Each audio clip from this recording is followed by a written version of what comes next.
Après 13h15 de vol depuis son décollage de Washington, l'Airbus A330 militaire de ravitaillement en vol et de transport se pose tout en finesse à Tahiti.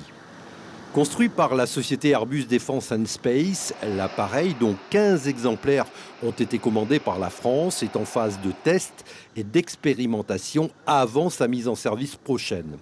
Ce vol, long de 10 000 km, a été mis à profit pour tester la mise en œuvre de l'avion sans aucune opération de ravitaillement en vol.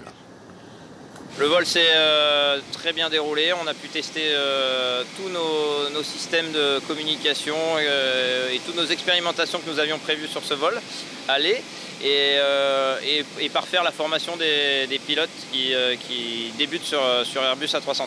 Dérivé du modèle civil Airbus A330, le MRTT, autrement dit Multi-Role Transport Tanker, est le seul avion stratégique de ravitaillement et de transport de nouvelle génération actuellement disponible et opérationnel au monde. Adieu les vieux Boeing ravitailleurs C-135, dont certains volent depuis 60 ans. Voici donc venu le temps des Phénix, capables de délivrer en vol 60 tonnes de kérosène. Et derrière vous, il y a un opérateur ravitailleur en vol qui s'occupe de ravitailler les chasseurs. Il les voit grâce à des caméras, et notamment une caméra 3D aussi pour la partie centrale. Et cet équipage, donc, lors de phase de ravitaillement, est composé donc de ces 3 personnes uniquement. On peut ravitailler 2 chasseurs en même temps. Ils viennent souvent par 2, par 4. Multirole, le Phénix est prioritairement destiné aux forces aériennes stratégiques, au point que la défense a prévu de le faire voler 1200 heures par an, un record militaire. Sa cabine est convertible, soit pour le transport de troupes, soit en faveur des personnels particuliers tels que les VIP.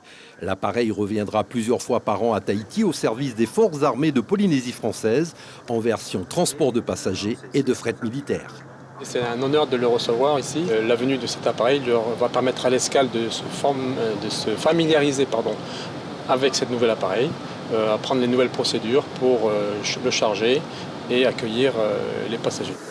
Au départ de Tahiti, Charlie Golf effectuera son vol retour vers la métropole avec une escale à Vancouver au Canada, l'occasion de le tester sur le vol polaire qu'offre cette route. L'information en continu sur Polynésie la première, Internet et réseaux sociaux.